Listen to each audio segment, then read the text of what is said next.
Muy buenos días y bienvenidos nuevamente a Vida Digital, como todos los miércoles por Radio Ancon y también en nuestras plataformas digitales, YouTube, Spotify y redes sociales. Hoy nos acompaña Luis Castro, gerente de seguridad en la nube para Latinoamérica de Palo Alto Networks, para conversar sobre la creciente amenaza de los ciberataques contra instituciones públicas, la importancia de la ciberresiliencia y qué podemos hacer tanto desde el Estado como desde la ciudadanía para estar mejor preparados.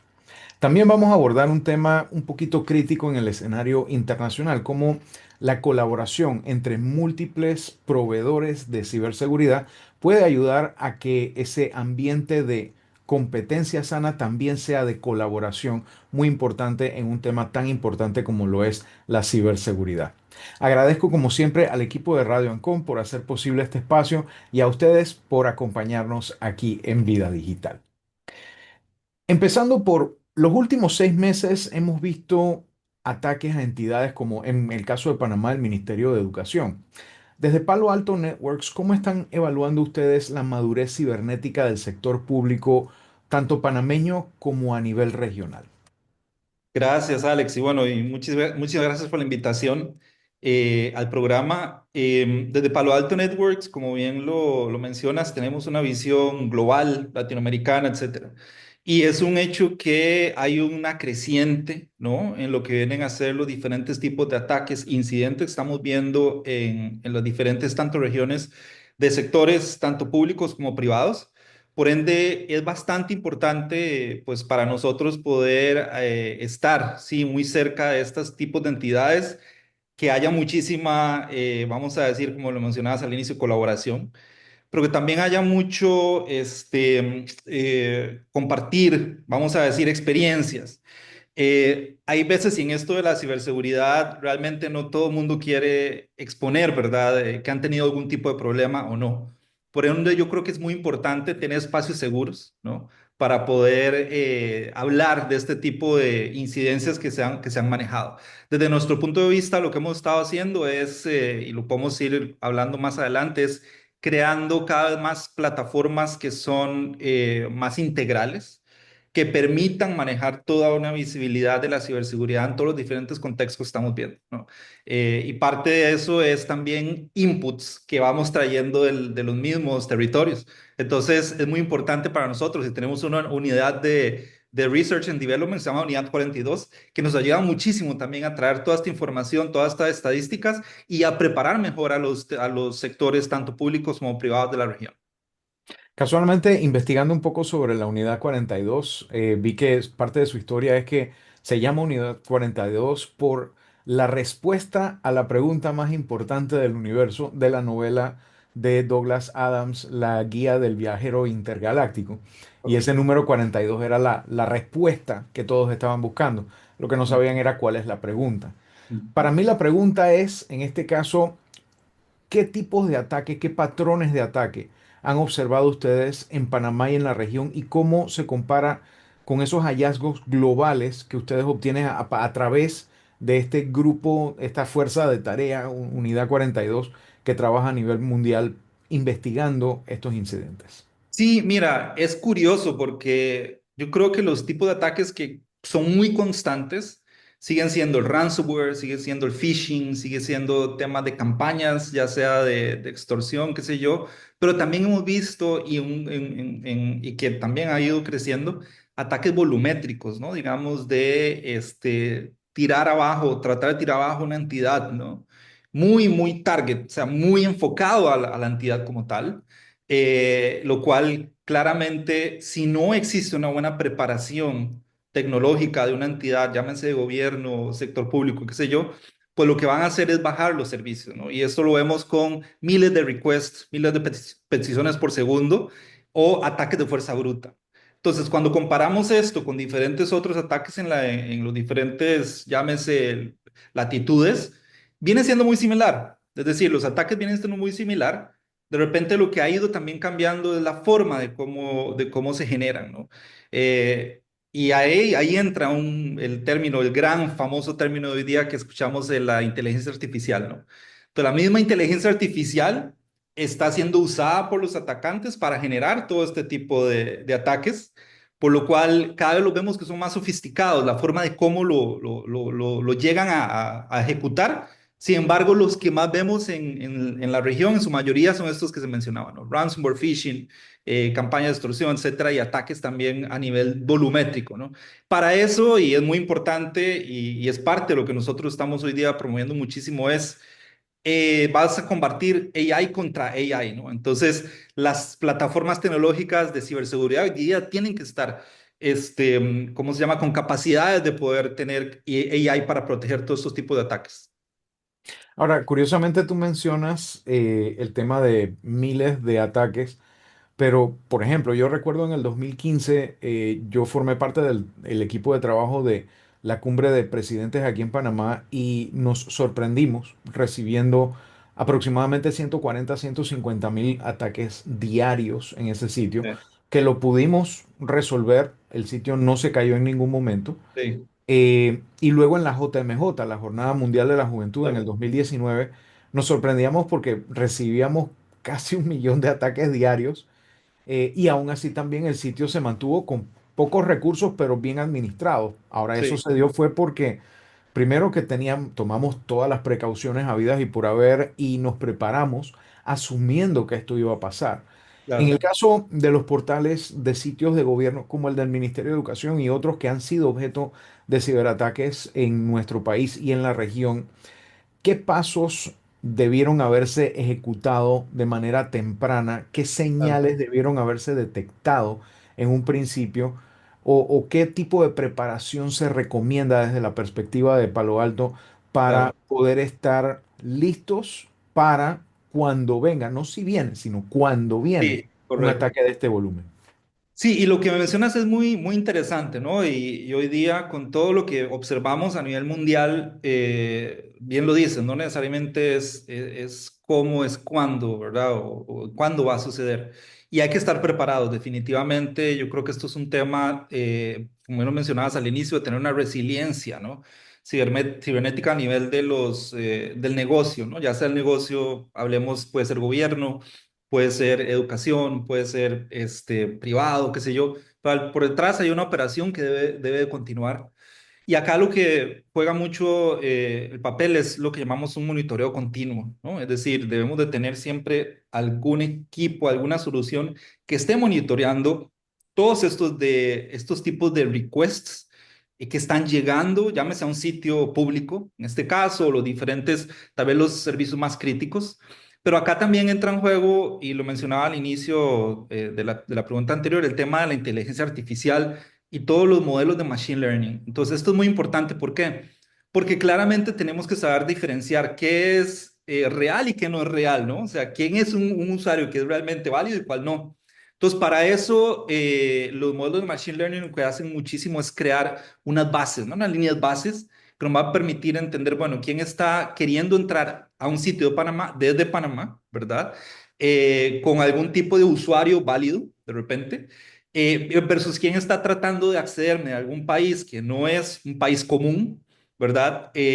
Con algún usuario que de repente no es un usuario común, o están haciendo diferentes técnicas, ¿no? Como lo que llamamos el impossible traveler, ¿no? Es decir, querer hacer dobles autenticaciones en diferentes países al mismo tiempo, ¿no? Eso es muy importante. Ahora, con este crecimiento claramente exponencial tecnológico, ya no podemos fiarnos solamente de un monitoreo, llámese manual, o un monitoreo o tener un equipo viendo siempre. Necesitamos utilizar la tecnología. Para eso la tecnología va a poder entender realmente qué es real y qué no es real, qué es válido, qué no es válido, y de ahí entonces tomar diferentes acciones, ¿no? Y ahí es donde también podemos ir agregando otras capas como automatizar las respuestas a incidentes, ¿no?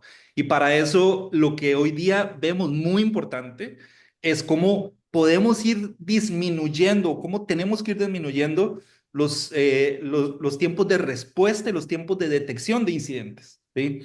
Y eso es unas métricas muy interesantes también desde el punto de vista de Unit 42. Hemos hecho estudios que nos dicen, ¿verdad? Que tenemos que tener, reducir los tiempos de detección, que en su momento hablábamos de días, ¿verdad? Y la contención también en días, ojalá minutos, horas o inclusive tiempo real, ¿no? Entonces yo creo que todo es un conjunto y empezamos siempre por un monitoreo y una respuesta proactiva también ante algún incidente.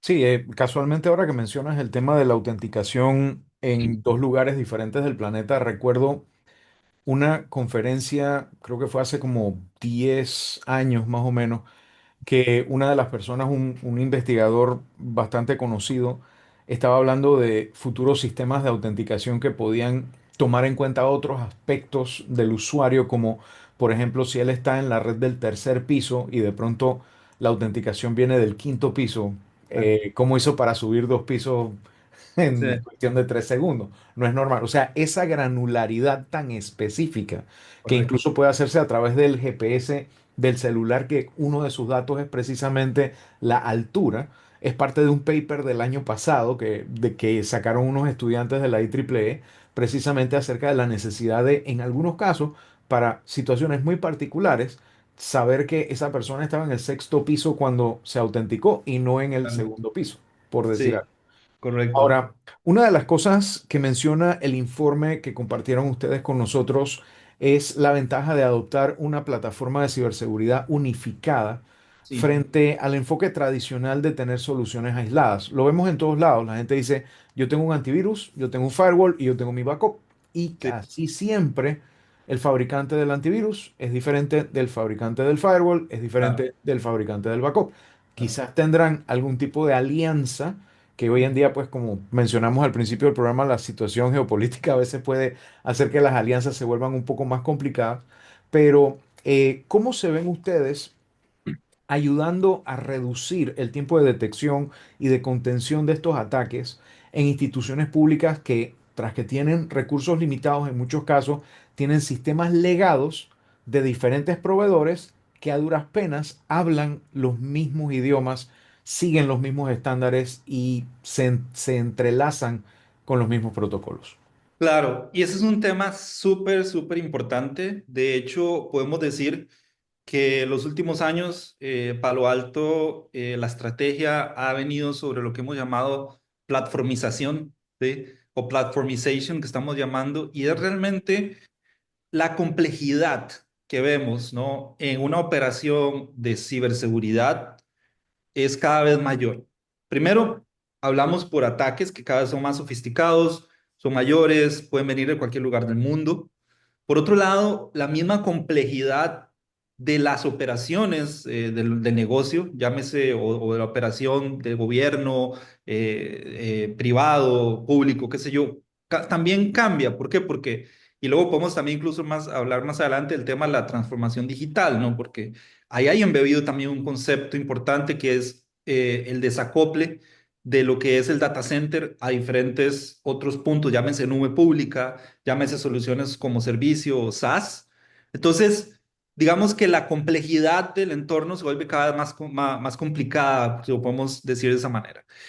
Ahora, ¿qué es lo importante acá? El platformization, ¿porque tiene un rol tan importante? Número uno, porque con todo este desacople de diferentes entornos donde vamos a estar jugando, es importante poder tener un punto único central de cómo manejar todos estos alertas, incidentes, correlacionar uno con otro.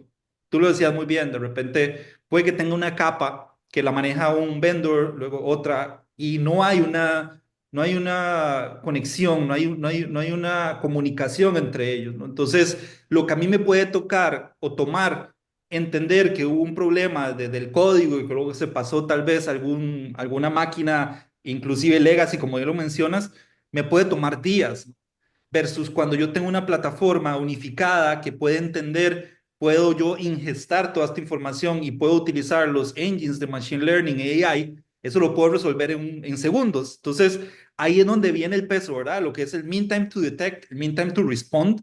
Por eso es que hablamos de que la necesidad hoy día de bajar estos tiempos de días a ojalá minutos u horas, pero también con una estrategia que sea esta platformización, ¿no? Es decir, que yo pueda tener eso. Ahora, lo importante aquí también, como yo lo mencionas, es cómo colabora todo el mundo de la ciberseguridad para que esto sea también viable. Y creo que eso es una de las, incluso de las visiones que hemos tenido nosotros acá en Palo Alto Networks, con la revolución, con la disrupción de diferentes conceptos. Por ejemplo, nosotros tenemos hoy día en nuestro portafolio un producto que llamamos XIM, que viene a ser una evolución del famoso CM. El CM que se usaba para colectar logs de todo lado. El XIM lo que es una disrupción de esto, una innovación para traer todos estos diferentes inputs, que pueden ser legacy, pueden ser cloud, pueden ser on-premise, pueden ser containerizados, pueden ser de todo lado. Los llevo a un solo punto, los paso por el engine de AI, de este caso de XIM, y entiendo si esto es un issue o no, y lo puedo incluso pasar por un proceso de automatización para resolver el incidente de una forma automática o pasarlo por una capa manual.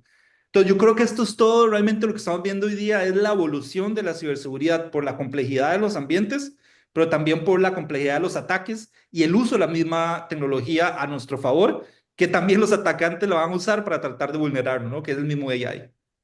Sí, en el caso por lo menos del sector comercial, en muchos casos, ahora como tú mencionas, tener una sola plataforma, el tema de una sola pantalla donde controlar todo, Claro, ha sido parte del ofrecimiento de muchos vendors. Recuerdo en la feria Interop del 2011 ya estaban hablando de single pane of glass claro. o como le llama la junta directiva, una sola oreja que jalar cuando algo se rompe.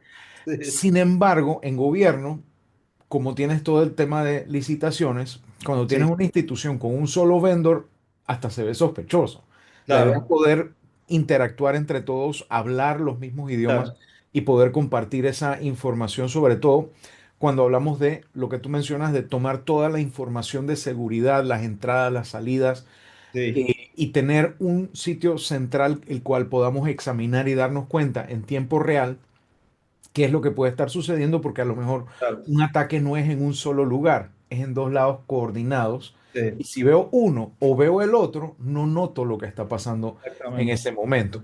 Suena como a la película Ocean's Eleven, pero en la realidad es así.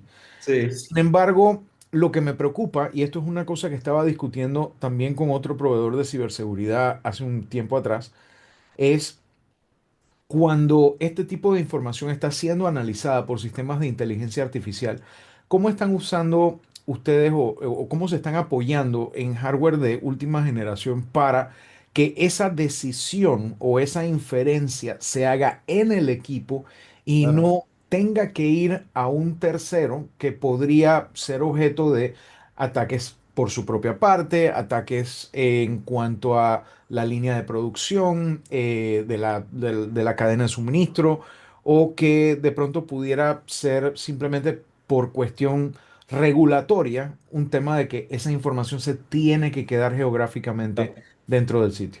Sí, mira, claro, le acaba de dar un punto súper importante, ¿no? Es decir, todo lo que es el data privacy, es decir, cómo realmente se maneja la información de cada uno de los diferentes clientes, cómo se procesa.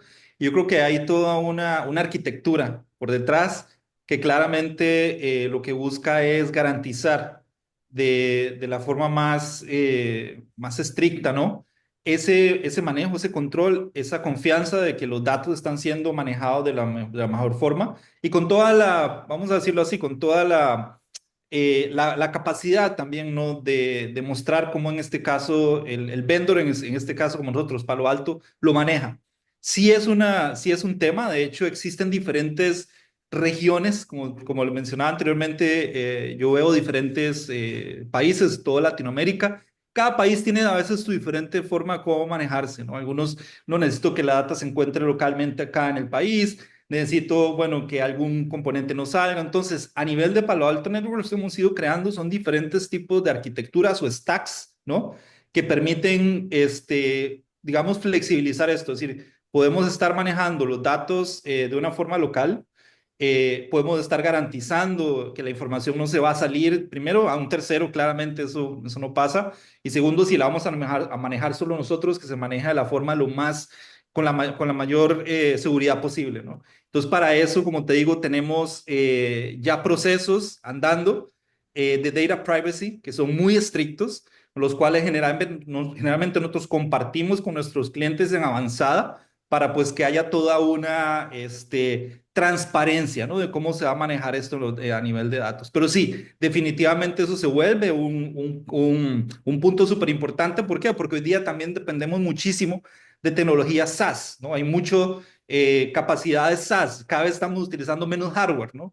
Y al final ese hardware, ese menos hardware, pues quiere decir que yo tengo que concentrar la información en algún punto.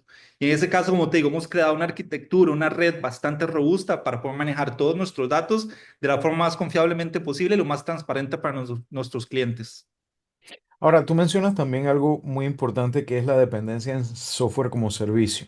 Sí, Una de las preocupaciones que tienen muchos administradores tecnológicos en instituciones públicas es que el tema de la volatilidad del presupuesto, en el sentido de que por lo menos en Panamá, se hace el presupuesto empezando, entregándolo en septiembre para el año que viene, sí, se empieza a gastar en enero y cuando el encargado de la institución pública dice, vamos a cambiar de rumbo, vamos a tomar otra decisión, etcétera, lamentablemente, tras que el presupuesto de tecnología es uno de los primeros que lo vuelven una fracción de sí, lo que se puso como necesario, sí, a medio camino te cambian las reglas del juego y dicen, no, es que no nos alcanza para X o Y servicio. Y a veces lo que sufre es precisamente el tema de pagar software como servicio, como actualizaciones de seguridad, claro,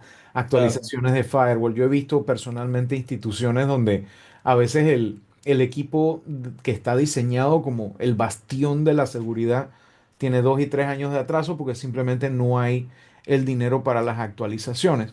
¿Cómo claro. están trabajando ustedes para, primero, tratar de agregar el mayor valor posible al equipo, tenga o no tenga acceso a actualizaciones de servicio, por un lado, y por el otro, a facilitarle a los gobiernos de que puedan adquirir y mantener estos servicios funcionando de una manera adecuada durante todo el término de su vida útil? Claro, fíjate, es un tema súper interesante porque los modelos han cambiado muchísimo, ¿no? Definitivamente el modelo, digamos, CAPEX, OPEX, que podemos decir dentro de las organizaciones que se venía manejando, en el cual tú tenías una predictibilidad, ¿no? De lo que ibas a gastar, cambió muchísimo con todo el modelo de nube, ¿no? Entonces, que es el pay as you go, ¿verdad? Tú creces, los meses no tienen los mismos días, entonces la factura nunca va a ser la misma, etcétera, ¿no? Entonces, si hay un cambio en general. Desde ese punto de vista, Palo Alto hemos venido una transformación también interna, donde nosotros por muchos años fuimos conocidos en su mayoría por ser una empresa, digamos, de firewall, donde hoy día hemos ampliado nuestro portafolio y podemos decir que en su mayoría nos hemos estado convirtiendo más en una solución basada en suscripciones o inclusive basada en tecnología SaaS, ¿no? Todo lo que hemos ido es acoplando nuestro modelo para que el consumo sea lo más adaptable posible a la necesidad en este caso, de la organización. Llámese que pudiésemos tener suscripciones basadas en, ya sea en tiempo, consumo que se puede ir incrementando conforme las necesidades, thresholds de repente que no son hard limits, ¿verdad? Que son más bien como soft limits. Y esto también sucede mucho, ¿por qué? Porque, como bien lo dices, de repente puede que la organización tenga un boom. Ya, en ese momento, tal vez, o un evento que pasa cada año, nada más por un tiempo. ¿Cómo soportamos eso? Entonces, la idea es ser flexibles, ¿no? Y tener esa flexibilidad, poder crecer sin necesariamente cortar los servicios de seguridad, porque claramente eso sería totalmente contraproducente para una organización el que yo pueda facturar de repente más o vender más servicios, pero sin seguridad, no, claramente no se quiere eso. Entonces hemos flexibilizado muchísimo eso y estamos en ese proceso, ¿no? De transformar la organización.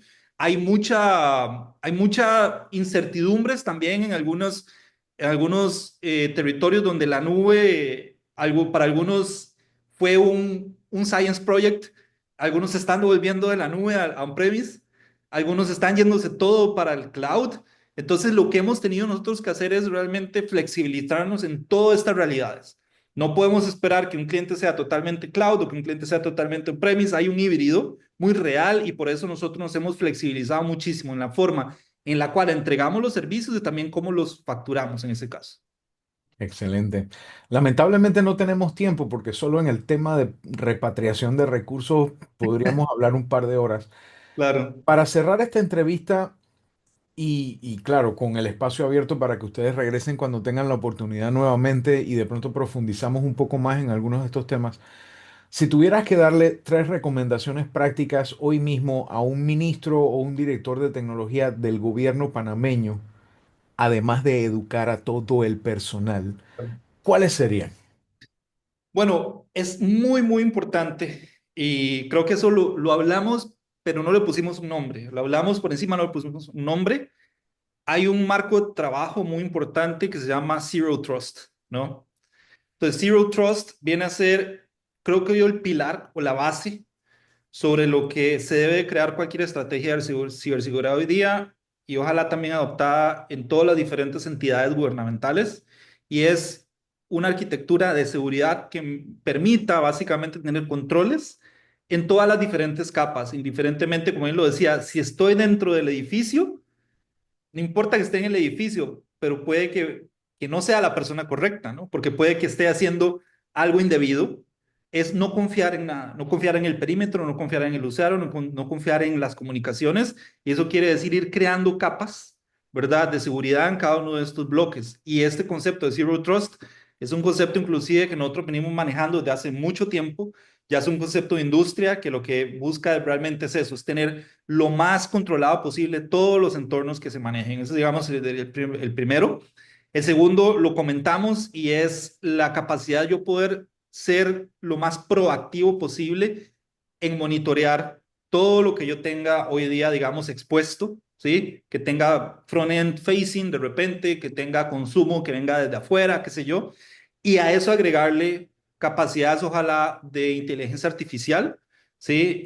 O machine learning, que básicamente viene a ser casi lo mismo, pero que yo pueda garantizarme de que estoy monitoreando y estoy teniendo esa trazabilidad de todo lo que está sucediendo en los puntos más importantes que yo necesito tener control, ¿no? Y por último, yo creo que lo mencionaste muy bien.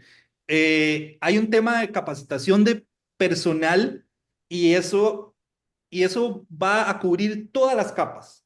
Vamos a decir las capas desde la capa tecnológica, como claramente tecnología hoy día es un mundo, todo el mundo tiene que estar entrenado en seguridad, pero al final el eslabón más débil sigue siendo siempre el usuario final, ¿no? Y el usuario final puede ser tecnológico como no. No quiero decir que solamente los que no son tecnológicos puedan incurrir en una brecha de seguridad, todo lo podemos hacer. En un día donde estoy pensando en algo diferente, y le hice clic a algo que no tenía que hacerlo, es eso, es capacitación continua y también tener este tipo de conversaciones son muy, muy, muy importantes. Tener retroalimentación tanto de vendors como inclusive de otros países, ¿no? Como tal vez lo está haciendo otro país, como tal vez algún otro país ha tenido alguna brecha de seguridad, cómo la mantuvo, como decíamos al inicio. Yo creo que a nadie le gusta sacar en el periódico, hey, tuve una brecha, ¿no? Entonces no son cosas que se encuentran por todo lado, pero inclusive teniendo comunicación, inclusive a través de nosotros mismos, pudiésemos traer a la mesa actores importantes que han mejorado sus capas de seguridad en otras regiones, como también personal interno, tanto de Unidad 42, como hablábamos, o personal que es más especializado en algo para poder entonces traer las mejores prácticas a la mesa. Bueno, Luis, muchísimas gracias por tu tiempo y por habernos ayudado a entender también mejor tanto los desafíos como las soluciones a esos desafíos que enfrentamos en materia de ciberseguridad desde lo público y lo privado. Me quedo con el mensaje clave, la educación, Claro. el actuar y el exigirle a nuestros profesionales que se mantengan actualizados y trabajando en el tema de la responsabilidad de la ciberseguridad, que es parte de la responsabilidad de todos, no solo de los expertos, sino también de todas las personas que forman parte de esa cadena de valor, tanto del sector público como el sector privado. Quiero darle Definitivo. nuevamente las gracias a nuestro invitado, al equipo técnico de Radio Ancon y a ustedes que nos escuchan, nos acompañan, nos ven en Vida Digital todos los miércoles. Recuerden que pueden volvernos a escuchar en YouTube, en Spotify y en nuestras redes sociales. Si nos ven en redes, por favor, compartan, denle like, etcétera, que eso nos ayuda a llegar a más personas. Hasta la próxima semana, nos vemos. Gracias.